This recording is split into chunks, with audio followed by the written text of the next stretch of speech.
Welcome to Final Fights, brought to you by Movies, Films, and Flicks. I am Mark Hoffmeyer, and joining me is a man who is currently whittling some sticks into sharp spears. It's Adam Hodgins. You know, everywhere I go, I like to have 3 or 4 booby traps ready to go at any point in time. I mean, you just have in to. case. Have to. Yeah. You know, even what I do is I do fake booby traps that are very obvious, and then people are like, oh, I caught it, and then they walk around it, and they have another booby trap ready for them. Yeah, and that's why you are still alive. Exactly. And I mean, that's what Dutch did in this fight. Yeah. Now, I just got to say one quick thing. So this is a long fight. This is about 8 minutes. And it's Dutch versus the Yautja or the Yautja. There's a couple different ways to pronounce it, but we're going to call him the Predator, who was played by Kevin Peter Hall, who was 7'2" at the time. This fight really works for me on a level of they found something big enough to make Arnold look weak. Right. Arnold, the basis of this fight is Arnold sets traps, gets the Predator coming to him. He builds the greatest bow and arrow, by the way, ever. And they start fighting, and Arnold gets snockered by this Predator. What I love most about this Predator is that the Predator works the body. The Predator delivers a gut shot to Dutch, and you just hear Dutch going, "Huh!" which blows my mind.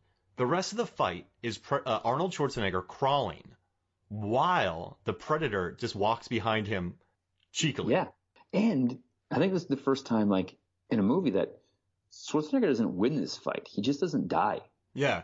He is able to trick the Predator because the Predator, you know what's interesting about this Predator is that my main issue with the Predators is that all my terms are not going to be correct. But they have an invisibility cloak or a cloaking thing, whatever shield that is. They have a heat-seeking shoulder cannon laser on their shoulder. They are 7 foot tall. They are self-healing, and they have tons of gadgets. They have tiny skeleton bandoliers, which are hilarious. In this film, the Predator should not have lost.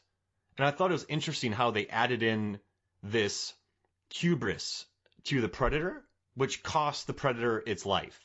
But I think that hubris is a fundamental characteristic of who the Predator, what the Predator race is all about. Yeah. They should be called the hubris. The hubris? And they're also called the Hishkuban, too, I think. That's another name for their race. There's 2 different races of them. Right. Yeah. And that last movie really added a lot of exposition we did not need. I forgot about it completely. It's a lot, isn't it? It's too much. Yeah, too much. But I love the simplicity of this film. It's just one of my favorite things about film, and we've talked about this. I love it when a bunch of bad, tough, legit people are up against something much more bad than they are. So yeah, something they don't understand. As much as I love the Avengers, they're more powerful than the things that came out of that hole into space. Right. It's just a numbers game. I really like that this Predator just wipes out these guys. They do the smart thing of showing how tough Dutch, Blaine, Dylan, Mac, Billy, Hawkins, and what? There's one more name. I forget his name. How tough they are. And then they just get wiped out throughout the course of the film. And I got to tell you, I like what Schwarzenegger did in this scene because Schwarzenegger was fallible. And I really like that about it. And like you said, he just survived. Was that something pleasant for you when you watched it? Did you appreciate that because we've been watching this movie 80s, 90s, 2000s, 2010s, and now 2020. So like what did you think when you first saw it? So this was the very first movie I bought on VHS. Oh wow. I paid $26.99 for it. Great chance. On VHS. So like as a family we owned like E.T. and a couple Disney movies, but this was the first. Was like, this is a movie I need to own, and so this movie blew my mind when I first saw it.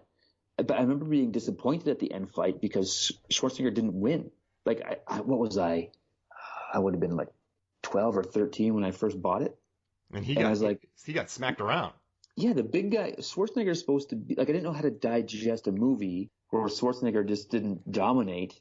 Because I'm coming off of watching Commando, right? Yeah. And so it was just I remember, like, I loved it, and I'm not sure why I loved it, but this movie looks better than 90% of the Alien work that comes out now. The creature work by Stan Winston is unbelievable. And James Cameron takes credit for the mandibles. I just wanted to let you know that. Well, whatever it takes to get away from the Jean-Claude Van Damme version of the creature. Did you see that version of the creature? Yes, I did. With the kind of alligator type build and then legs on stilts? They put him into Predators. Wow. If you watch the Adrian Brody Predators movie, there's at the beginning, there's like two of those guys running around the forest that are like from other planets that the Predators are hunting as well. All right, I need to watch that movie again to see that. And it's kind of crazy that they filmed it for 6 weeks. And then they halted production for 8 months, and then they shot another 5 weeks with The Predator. But I'm saying if they wouldn't have done that, we wouldn't be talking about it right now. No, because they wanted it like an athletic, spin-kicky, front-kicky monster. Lots of front kicks. In this one, the first 2 strikes in this film, so the Predator backhands Dutch. And then Dutch backhands the Predator. And it's the most interesting. And then the Predator comes back up, backhands Dutch again, 2 punches, then he works a gut punch, and then the Predator lands 6 punches and blood sprayed out of Arnold's mouth, and then Arnold just starts crawling. Yeah, what else do you do? And in fight scenes, right, I know you can't really do these much for movies because there's just the believability. In a lot of fights, you hit somebody a couple times really good, they're on the ground. In this one, Arnold only took about 9 punches before he was crawling. And I kind of love that about it. Maybe it was the mobility of the creature. Also, do you think that the Predators have missed this Kevin Peter Hall? Because he was a mime and a dancer before he became... I love his movements as the Predator. He was in Predator 2 as well, right? Yeah, Predator 2. Yeah, 1 and 2. Yeah, which are near... So I think there's this thing with Schwarzenegger franchises where 1 and 2 are near flawless, and then they all fall apart. Yeah, because then it went to AVP, AVPR, Predators, and then The Predator? The Predator, yeah.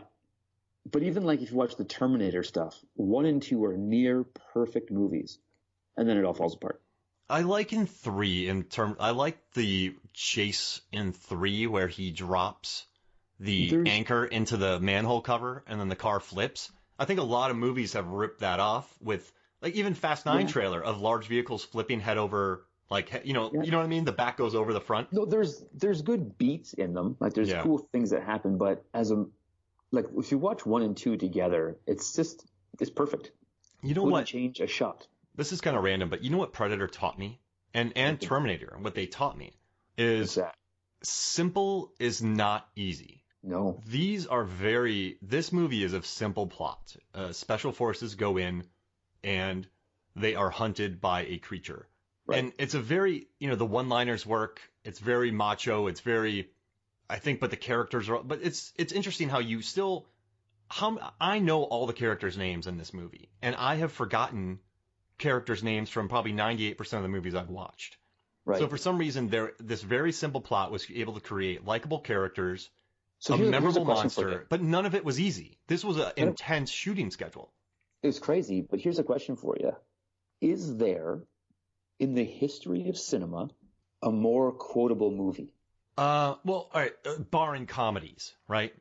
Yeah, but even that, comedies, you can quote them and they're funny, but almost every line of dialogue from this can be a one-off quote you tell somebody. Yeah, get to the chopper, stick around. Right. He's not scared of no man.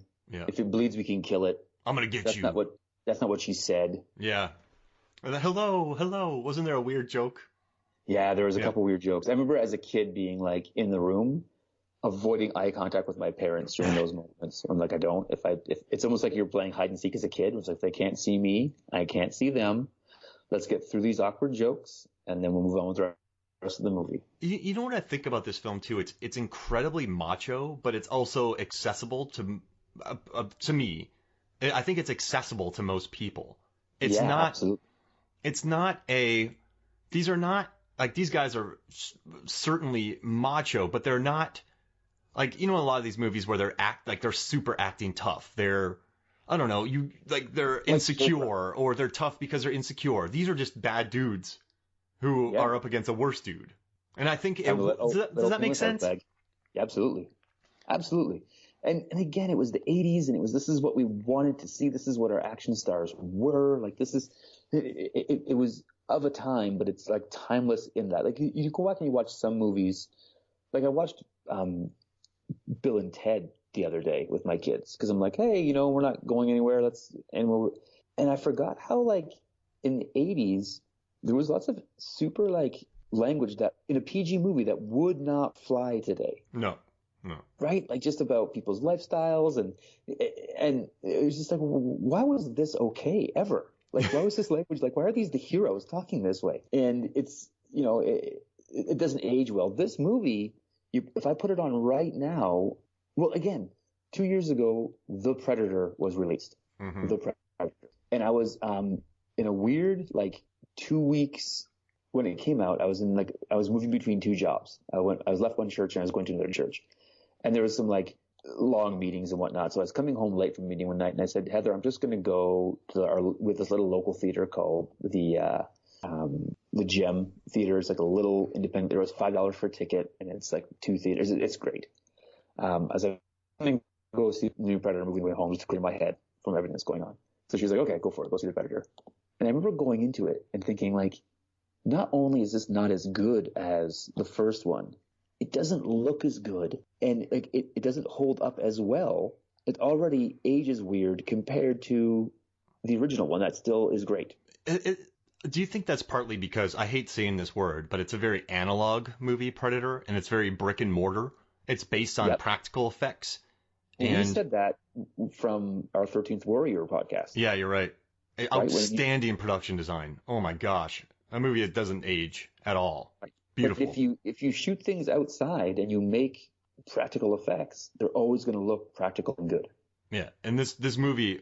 So if someone said, Mark, give me movies that are 30 years old or 35 years old, at least 35 years old, that have aged beautifully, this would be in my top three. What would your top three be? Oh wow, that's a really interesting question.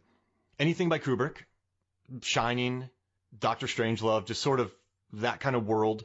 I would add this, and then, a lot of people, you know what? I don't care. I put like Empire Strikes Back. I would put Raiders of the Lost Ark. I would put Return of the Jedi, Jaws. So my top three that don't age would be this, Casablanca, First Blood, like the first Rambo movie. Yeah. And The Road Warrior. Oh yeah, for sure. Because again, it was all in camera. It was all just like, we're going to go and do these things. We want to have like a gasoline outpost in the desert. You got to go build a gasoline outpost in the desert.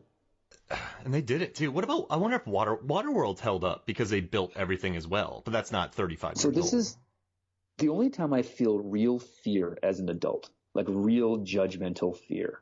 Like again, we've talked about this, Mark. I'm a big pro wrestling fan, and you get in a room full of 10 adults, and one will be a pro wrestling fan, 3 won't care, and the rest are going to think you're an idiot for liking pro wrestling. But you say it anyways; it's no big deal. But the only time I feel like peer pressure fear as an adult is when I say I genuinely liked watching Waterworld. I liked that movie a lot. I mean, everything's on screen. Yeah. They spent a massive quantity of, they've spent a foolish amount of money on that movie. Foolish. That atoll that they built used up almost all the steel in Hawaii. Foolish amount. But it's on screen. And you don't wonder where great. The money is. Yeah, never. I guess getting back to Predator, I always thought that the trap that Dutch built was more intense than what it was. But watching it again, my weird data that I do. Remember the trap in Predators, how intense it was? That took a guy like a month to build. This one, a few sharpened sticks, a log up in the air, and some fire. Yeah. He built the kill zone, essentially. You and I couldn't do it, but he built a standard kill zone in an area. And we could do it. You're right. We could do it. It would take both of us to lift that log up, though. We could do it. That log would. How long? So we're always henchmen in our movies. Mm-hmm. Who would we be in the Predator universe? Let's see. We would be. Because I know who would be in this movie. But I want to hear your take. Well, we would not. We wouldn't be Dutch. No. We wouldn't be Dylan. No. We wouldn't be Mac. No. We would be like Hawkins and someone else, right? Mark, we'd be the guys driving the helicopters. Yeah. Yeah, you're right. We gotta go. you got to go. You guys go have a good time doing whatever you got to do with this South American jungle, but we're out of here. We got to go. We're going to watch Road Warrior later, order some pizza, but we're part of this journey with you. We brought a VHS and a TV with us that we can plug into the helicopter's battery. Right. And we're just gonna chill out watching this. And then there's gunfight in the background. Should we go help? No. Someone needs to be at the chopper. So Mark, as I've told you before, my apartment that I lived in my little small town when I moved there for a year housed a bunch of airplanes and movie airplane props. And so for about 8 months of the time I was there, there was a Huey in the front with an Umbrella Corporation logo on it. Oh, that's cool. And so there was the helicopter that was upside down on top of a car in, I think, part 4 at the beginning. Mm-hmm. When she came out and when she was like looking at the town, it was anyways. Whenever I would drive home, yeah, part 2. Yeah. Whenever I drive home, I always say I gotta get to the chopper. Oh, that's fun. That was like my going home joke. Oh, that's great. Get to the chopper. Exactly. So getting to the finale, that's fun, man. I gotta get home to the chopper. And then you had the Hulk smash helicopter too. I love that. Now, yeah, that was in the back. That was in the back of my yard. They made some very simple choices in this. So at the end, when the Predator gets cocky, it dodges the first kill zone, and then a log smashes it. Yeah, how does that log smash? Oh, I love it. I mean, because I also like that in a lot of movies, the Predator would just bench press that log off of it. And you see it lifting up, but it's mortally wounded. And I kind of like that because as insane as 80s movies were, if a log that size lands on your head or shoulder, you're dead. Like you're immobilized. It's a mortal wound where you are at. And I like that. I like the blood on the Predator. What they used glow sticks and KY jelly to make the Predator blood. Right, which I used on my son's Halloween costume this year. Nice. Oh, that was a sweet costume. And it's just laying there mimicking what Arnold is saying to him. And I just think that's such an iconic moment because it explains some more intelligence to these creatures and almost a sense of humor. And I also like how Arnold at the end isn't walking away from the explosion. He is running from the explosion. What he's doing. Yeah, he is not walking like a cool guy. He wants away from this thing. And also, before the fight even starts, when he's covered in mud, there's just a logic to this creature and a logic to what he can see and what he can fight and what he can see in regards to heat vision. That's very simple to understand where you are and what's happening. And I think a lot of fight scenes lack that. So, Mark, since our first episode together, I have been on the record saying I can get behind any story. Just tell me the rules. Yeah. Tell me the rules of the universe, and he can only see heat. I'm in. I buy it. I'm with you 100%. Mm-hmm. So just tell me the rules, and we can go from there. So this was a great final battle between these two guys. It was very visceral.